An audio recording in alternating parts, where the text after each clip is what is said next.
Hi, welcome to Slow English with Brian. I'm Brian. This is a Slow English podcast where you will experience clear, slow, and natural speech that helps you to learn English the way your brain wants to learn English. In today's episode, we will focus on shadowing practice and how you can use comprehensible input to improve your English speaking skills.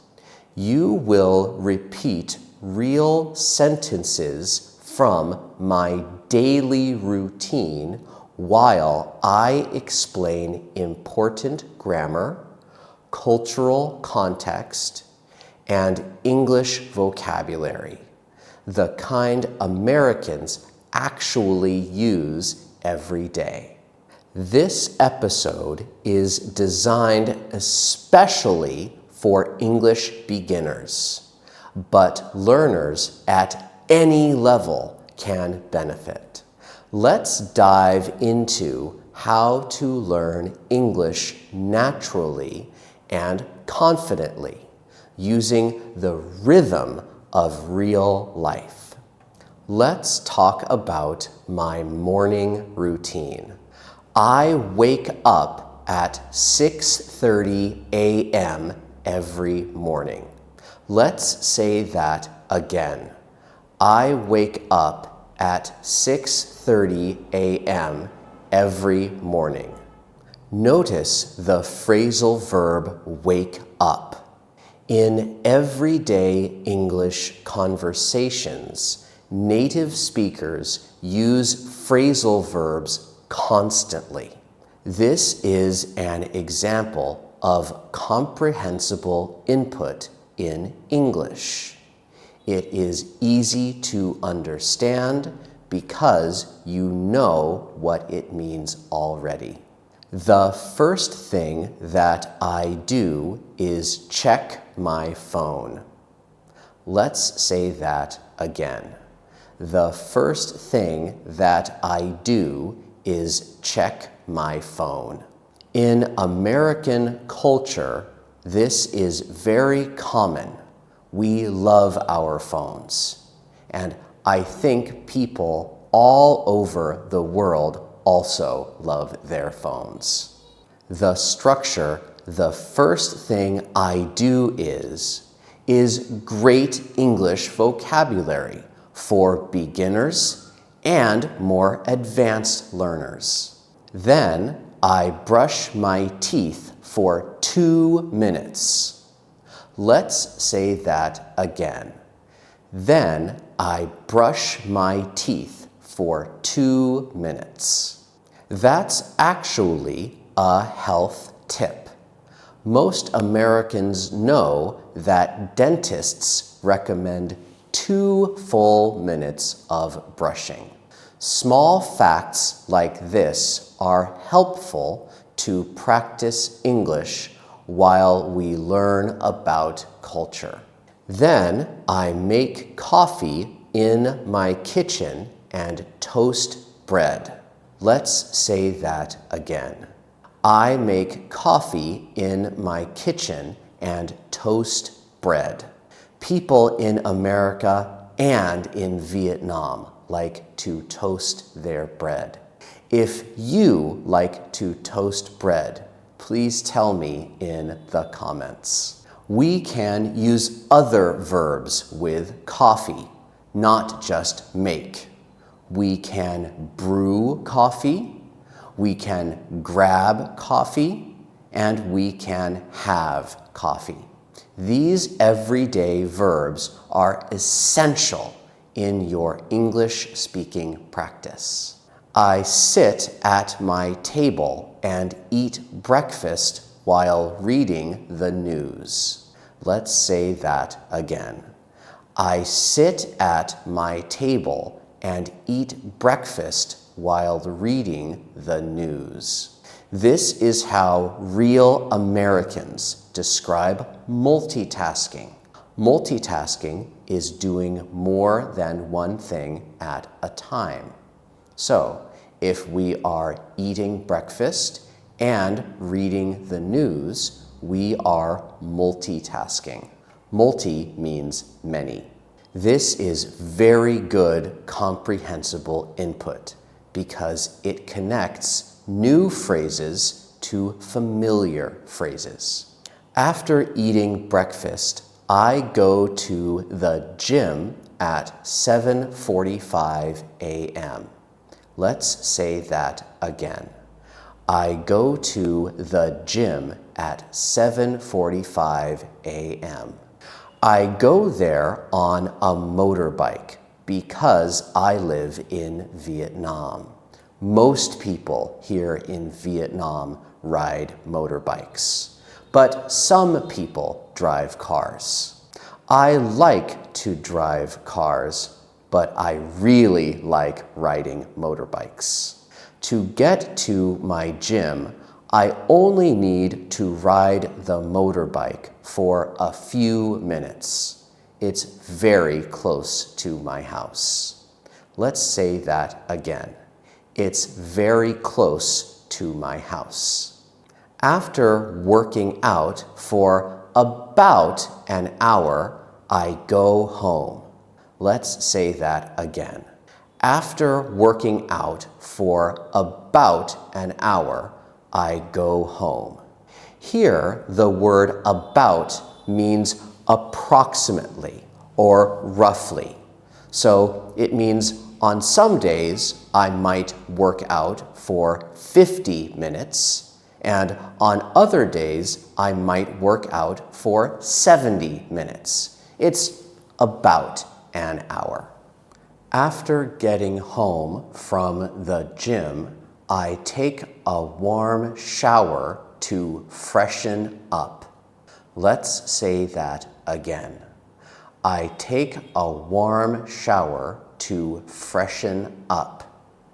Here, freshen up is a natural phrase we use when we make ourselves clean again and make ourselves feel relaxed because we are clean.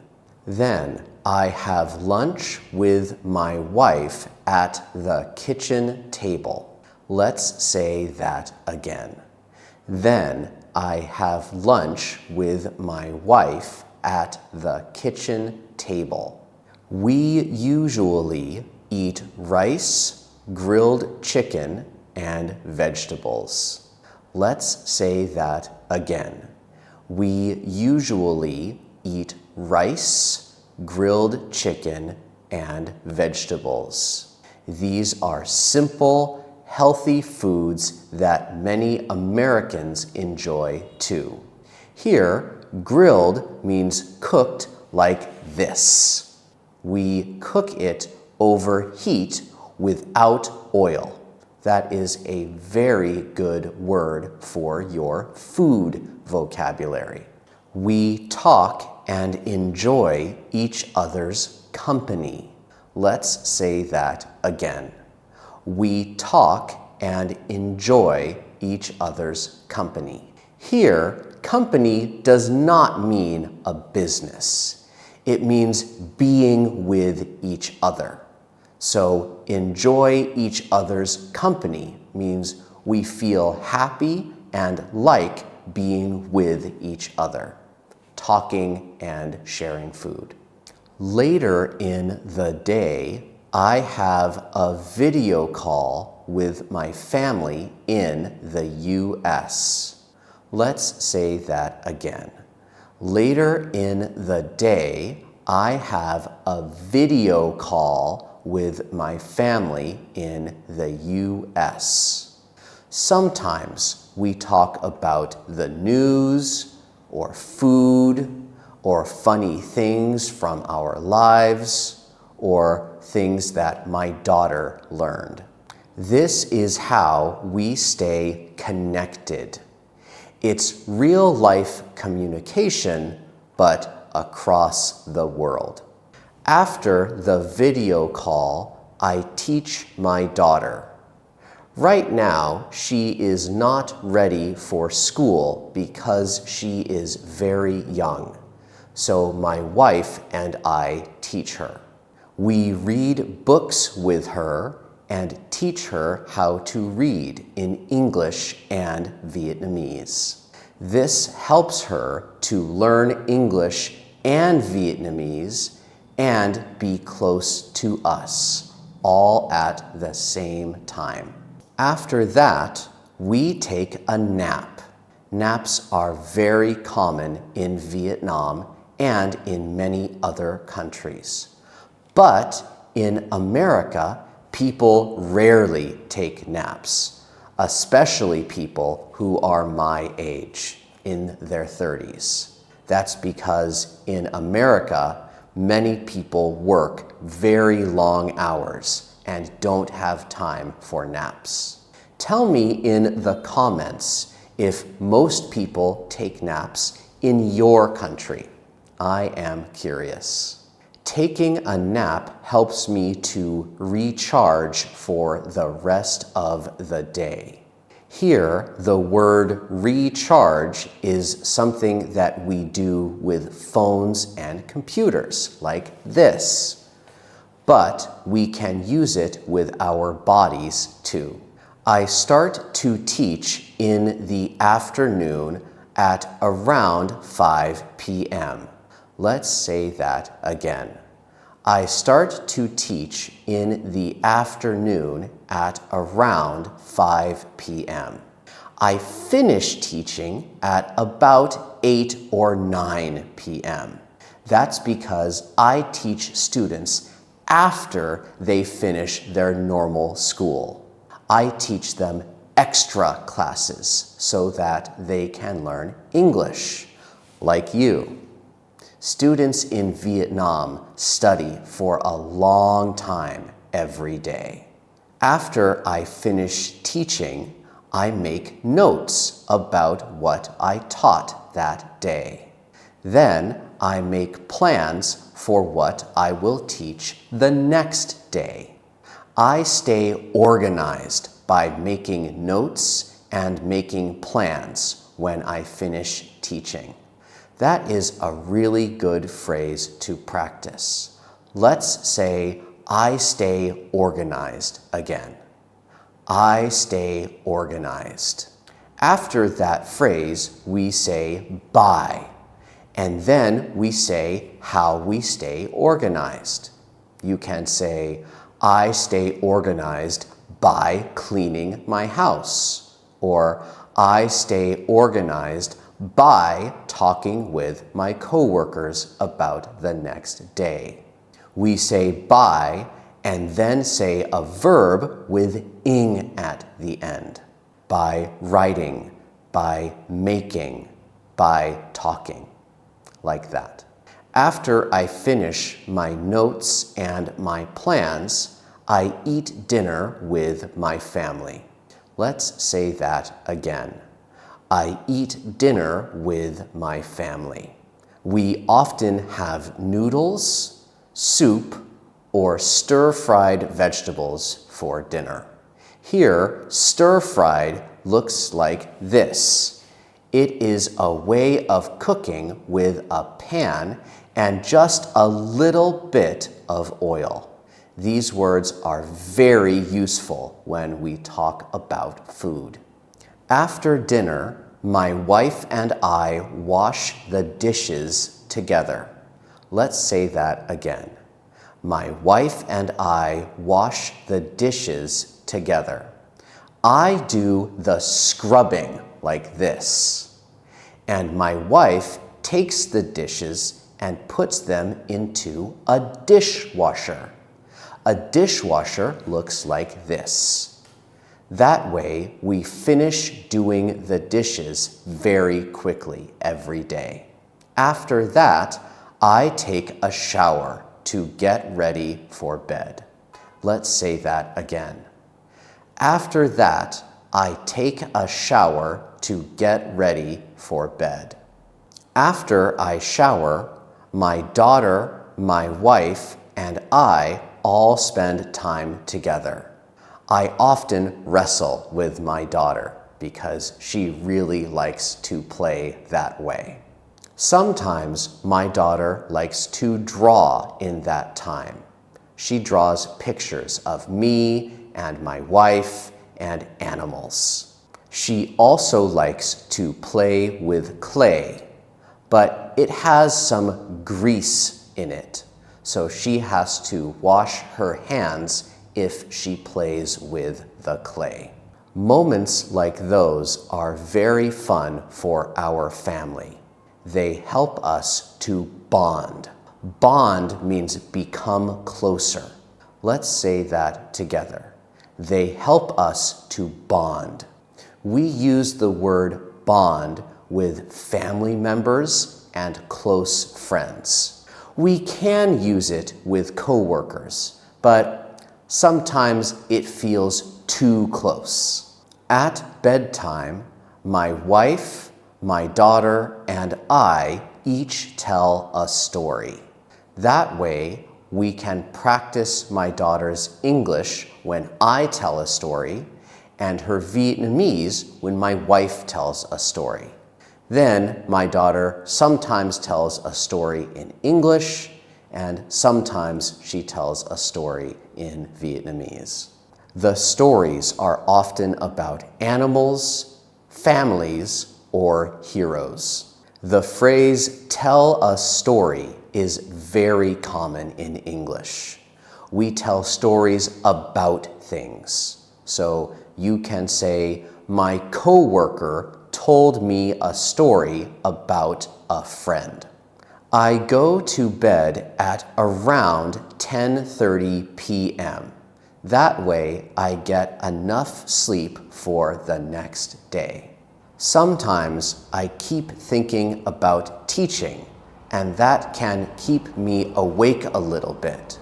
So I have to tell my mind to be slow and quiet so that I can sleep. Sleep is very important for health, for learning, and for happiness. Now you know a little bit about my normal days, and you learned a lot of good vocabulary and grammar. Please tell me in the comments about what you do with your work routine, like me. When do you wake up? When do you go to work? When do you stop working and go home? Tell me things like that in the comments. If you are a student, you can tell me when you start to study in the day and when you stop studying and when you do your homework. You can use this podcast episode to practice speaking English every day by shadowing my words. Shadowing means you listen to me, pause the video, and then say what I said. That is a really, really good way to practice your English. When you shadow, make sure that you understand the words that you are saying. That way, your brain will be able to use those words in other situations. Remember, however, that you don't need perfect grammar or perfect vocabulary or perfect pronunciation to have a conversation, or even to get a good score in an English test. You can make some mistakes. That's normal. Keep practicing every day and tell me about your progress in the comments. I'll see you in the next video. Bye.